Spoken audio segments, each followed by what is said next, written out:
My name is Olivia Carter. I'm 33 years old, and until last Tuesday, I honestly thought the worst betrayal in a relationship was loud, unmistakable, dramatic. The kind with slammed doors, yelling across the kitchen, or friends pointing and saying, "There, that's where it fell apart." I know better now. Sometimes the end of a relationship doesn't announce itself with thunder. Sometimes it slides in quietly, dressed up as necessity, wrapped in obligation, posted with a smiling face and a promise that hides the insult inside it.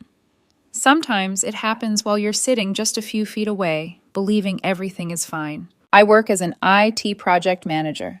My life is structured, predictable, mostly quiet. Jason, my boyfriend of 6 years, is 31, charming in a way that makes people trust him instinctively. He handles the lease on our rental because his credit score is better. I pay my portion and mostly cover bills.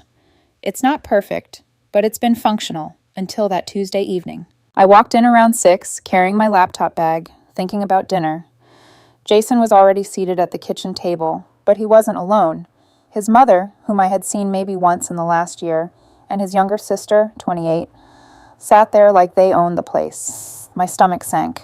"What are they doing here?" I asked cautiously, trying not to betray the unease curling in my chest. Jason didn't answer immediately. He simply gestured for me to sit. I hesitated but obeyed. "We need to talk," he said. I nodded. "Okay, about what?" His mom jumped in. "I'm losing my apartment. Rent went up $600 and I can't afford it on disability." His sister added, "And I just lost my job. Can't make rent in my city anymore. We need a place to regroup." I blinked. My eyes moved between the three of them, waiting for the punchline that never came. Then Jason reached across the table, taking my hand. His voice was calm, almost tender. "They're moving in with us. Makes sense, right? 3 bedrooms, they need help. We're family." I pulled my hand back sharply. "Wait, what?" "You heard me," he said, his expression hardening. "This is happening." "Jason, you're deciding this without asking me?" My voice was low, tinged with disbelief. "They're family," he repeated. "My name is on the lease. If you can't handle supporting them when they need help, maybe we need to reconsider things." I felt my chest tighten. His ultimatum hit like a fist to the stomach. Support them or end our relationship. That was it. No discussion, no room for compromise, just a demand, framed as love and duty. I took a deep breath, imagining the next 6 months to a year, sharing space with his mother and sister, no privacy, my money supporting 4 adults instead of 2, and all the while being blamed if I hesitated. My thoughts were sharp, clear. I can't do this. I won't. "Okay," I said, steady, despite the storm inside me. He blinked. "Okay, what?" "Okay, we're done," I said. "If that's how you want it, we're over." The silence that followed was deafening. His mother's jaw literally dropped. "You're what?" Jason stood, incredulous. "You're seriously breaking up our relationship over this?" "No," I said. "You gave me the choice. You said if I can't handle it, it's over. I can't handle it, so we're over." He tried to argue, to justify, but I didn't respond. Words would have been futile. He had laid out the boundaries of our partnership, and I accepted them. I walked to the bedroom and began packing my essentials. Clothes, toiletries, laptop, important documents. They followed, voices overlapping. "Olivia, this is ridiculous. Supporting family is what marriage is about. You're abandoning them." I didn't look back. I focused on folding my shirts, tucking away my laptop, imagining the freedom that lay beyond this apartment. 40 minutes later, the essentials were packed. My heart was pounding, but underneath the chaos, there was clarity. "I'll figure out the rest tomorrow," I said when they asked where I was going. "Hotel tonight." They argued, begged, pleaded. I stepped out the door, bags in hand, and locked it behind me. Jason, his mother, and sister stood in the driveway, shouting, flailing. I got into my car and drove away, the engine humming like the soundtrack to the first day of my liberation. At the Hampton Inn, I checked in and sat on the bed, just breathing. My phone started buzzing. Calls, texts, notifications, but I ignored it. For the first time in years, I felt space, autonomy, and clarity. The consequences for Jason's choices were theirs to navigate. I had no illusions about what awaited me. There would be texts, calls, legal challenges, attempts to guilt me back. But in this moment, I allowed myself to feel free, and the truth was simple. I had made the hardest but most necessary decision of my life. And I knew, deep down, that the storm was just beginning. The morning after, my phone lit up like a Christmas tree. 86 messages, dozens of missed calls, Jason, his mom, his sister. Every ping was a reminder that leaving hadn't made me invisible. It had made me untouchable in the ways that mattered most. I scrolled through the highlights. Jason begging me to come home, promising they could talk it out. His mom, furious, calling me a disgrace for abandoning family. His sister, venom in her words. Hope you're happy leaving 3 women homeless. I laughed quietly. Homeless? They had a house, just not the budget to manage it without me. I silenced the phone, rolled over, and realized the first time in years I could breathe without walking on eggshells. No one's voice telling me my opinion didn't matter.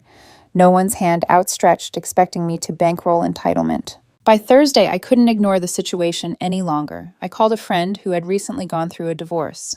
She listened patiently as I recounted the ultimatum, the unasked-for guests, the breach of partnership, and the suffocating lack of choice. "Olivia," she said, "get a lawyer. Document everything. You're not responsible for someone else's bad decisions." So I did. Friday morning, I had my consultation. The lawyer confirmed what I suspected. I had zero legal obligation to continue paying rent or contribute to Jason's mother or sister's finances. The lease was in Jason's name, and the ultimatum made it clear he understood the risk of my refusal. That night, I sent one text. I meant what I said. We're done. Get a lawyer. All communication goes through them from now on. Then I blocked Jason, his mom, and his sister. The calm that followed was almost surreal. I found a 1-bedroom apartment, smaller but entirely mine, $1,400 per month, which was actually cheaper than what I was paying before. My own space, my own rules. I could paint the walls any color I wanted, rearrange furniture, and breathe without calculating how many dollars would be left over to feed someone else. Meanwhile, through a mutual friend, I started hearing the ripple effects back at Jason's house. They were panicking. Jason's mom and sister struggling with bills, arguing over bedrooms, squabbling about groceries. Even with loans and part-time jobs, the numbers didn't add up. The sense of entitlement, the expectation that I would just roll with it, had backfired spectacularly. I watched it all from a distance, and I felt vindicated. Relief mingled with a strange, quiet satisfaction. I hadn't abandoned anyone. I had simply refused to be a doormat. Still, the chaos wasn't over. Jason's sister applied for a part-time retail job, which should have helped, but she immediately added another financial obligation, a car she couldn't afford on her own. She begged Jason to co-sign, and of course, he agreed. Payments of $380 a month stacked on top of rent, utilities, groceries, and medication costs for his mom. The house was now a pressure cooker. I found it almost cinematic, the natural consequences of entitlement playing out in real time, the stress, the arguments, the tension thick enough you could cut it with a knife. And I, for the first time in years, was safe from the storm. In the evenings, I started reclaiming my life. I cooked for myself, prepped meals for the week, rearranged my apartment exactly how I wanted it. Gaming nights with friends, quiet walks, books I'd been putting off. I had time again, space for me, and a sense of control I hadn't realized I was missing. Through the grapevine, I learned about the fights over the bedrooms, the unpaid bills, the stress of the payday loan his mom had taken to cover some expenses, and I felt nothing but a quiet satisfaction. This was their choice. They had to live with it. I kept a subtle internal note of foreshadowing. Their world was fragile, and I could see it beginning to collapse under the weight of their decisions. But that was not my responsibility, not anymore. That night, as I laid in my new bed, I realized something terrifyingly liberating. The storm had passed, and I had survived it, whole, unbroken, and finally free. By the second week after I left, the chaos at Jason's house had only intensified. I was hearing about it through mutual friends, rumors and updates filtered through layers of panic, frustration, and, oddly enough, a hint of poetic justice. Jason's sister had finally landed a part-time retail job, but instead of alleviating tension, it added a new complication. She needed reliable transportation to get to work, which she couldn't afford. Naturally, she asked Jason to co-sign a used Honda loan, $380 a month. The irony wasn't lost on me. Their combined household income barely covered rent, utilities, and groceries, and now there was another line item that would inevitably fail without him taking full responsibility. As expected, fights erupted. His mother screamed about financial irresponsibility. His sister argued that she needed the car to work and that it wasn't her fault everything cost so much. Jason tried to mediate, but the pressure cooker environment only amplified tempers. Rooms that had been quiet and orderly were now battlegrounds of entitlement, guilt, and frustration. Meanwhile, the landlord began asking questions. Unauthorized occupants, potential lease violations, a neon purple bedroom painted without permission. All these minor infractions became a mounting avalanche. Notices, fines, warnings. They piled up. The stress must have been suffocating. I didn't envy them, though I did find a grim satisfaction in watching the natural consequences of choices unfold. Back in my apartment, life couldn't have been more different. My space was silent but alive with control and calm. I arranged my furniture just the way I wanted, painted walls soothing colors, and reclaimed nights for myself. Game nights, cooking, reading, even some long-forgotten hobbies. Financially, I was thriving. After rent, utilities, and groceries, I was saving over $1,000 a month, breathing freely without anyone else's obligations dragging me down. Jason's household continued unraveling. His sister's car payments became another source of tension. The lease violations and landlord notices loomed ominously. Arguments escalated between his mother and sister, each blaming the other for the financial mess. I watched it all from a distance, knowing I had made the right choice. I allowed myself moments of reflection. Part of me felt vindication, a quiet smile at the irony. Those who had assumed I would simply bend, pay, and accommodate were now forced to confront the consequences themselves. Yet, there was no gloating. I felt empathy, yes, but also clarity. Their struggles weren't my responsibility anymore. I had set my boundaries, and they were learning what happens when entitlement meets reality. One night, I realized how far I had come. A cup of tea in hand, soft music playing, I leaned back on my couch and thought, I could choose my battles now. I could protect my peace. I could shape my life without fear of ultimatums, without being treated as a resource instead of a partner. And still, the story of Jason's household served as a cautionary tale. I could almost hear the tension crackling through the walls of their home. Missed payments, arguments, landlord notices, fights over bedrooms, debt piling up. Each choice they made, each entitlement they assumed, fed the storm they had created for themselves. Meanwhile, I started to rebuild other parts of my life. Friends I'd drifted from during the relationship came back into rotation. I joined a local gym, rekindled old hobbies, even considered a recreational softball league. The freedom was exhilarating. Every decision was mine. Every consequence mine to manage or ignore. In quiet moments, I reflected on how easily a relationship could be derailed, not by betrayal or infidelity, but by unilateral decisions and assumptions of entitlement. Jason's ultimatum had been the pivot point, the moment I realized my life could no longer bend to the will of someone who treated partnership as optional. By the end of the third week, it was clear. Jason's mother and sister were drowning in their own choices. I didn't celebrate their misery, but I felt no guilt. They had been given a clear opportunity to include me in the conversation. They chose to bypass it, and now they were paying the price. In my apartment, I felt a rare sense of calm triumph. I had survived the storm, walked away whole, and created a sanctuary where I could finally breathe, think, and grow. Weeks passed, and life outside Jason's chaos began to feel like its own world, structured, peaceful, and fully mine. My apartment, small but perfectly suited for me, became a sanctuary.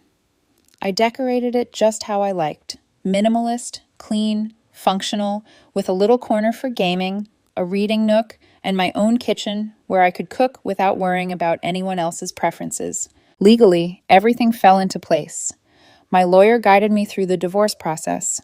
Because Jason's name was the only one on the lease and I had accepted the ultimatum, I had no obligation to continue supporting him, his mother, or his sister.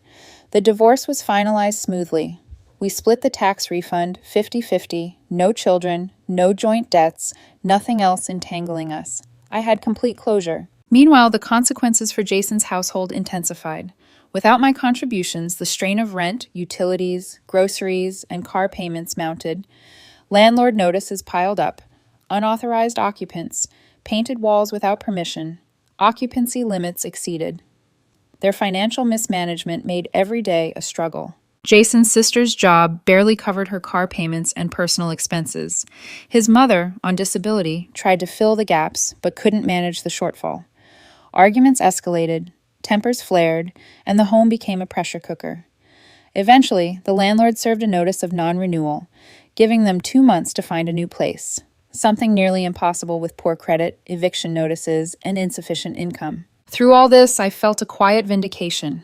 I wasn't celebrating their hardship, but I had made a choice to protect myself. I had set boundaries and refused to be treated as a bank rather than a partner.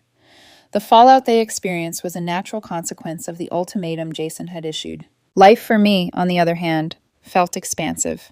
I saved over $1,000 each month, rebuilding my down payment fund for a future condo. I reconnected with friends, joined a recreational softball league, and allowed myself evenings free for books, cooking, and personal projects. I even flirted with the idea of dating again someday, but only when I felt truly ready. Every so often, I would hear updates. Jason's sister trying to find a new job, his mom planning a cheaper move back to her hometown, Jason himself managing the fallout of the choices he had made. I felt no guilt. They had chosen their path. I had chosen mine. And in that choice lay liberation. I had walked away from a relationship that had demanded I sacrifice my voice, my finances, and my peace. I had refused ultimatums that treated me as expendable, and in doing so, I found freedom, clarity, and self-respect. For the first time in years, I felt truly in control of my life. No one could dictate my choices, invade my home, or leverage guilt to manipulate me. I had survived the storm Jason had tried to impose, and in that survival, I discovered not only strength, but joy. The irony wasn't lost on me. The people who tried to force my compliance with an ultimatum were now facing the consequences of their own entitlement. Their world was unraveling, while mine was rebuilding. And so I moved forward, fully free, fully myself. The chapter with Jason was over, the divorce final. I was ready to write the next chapter, one shaped by my choices, my boundaries, and my freedom.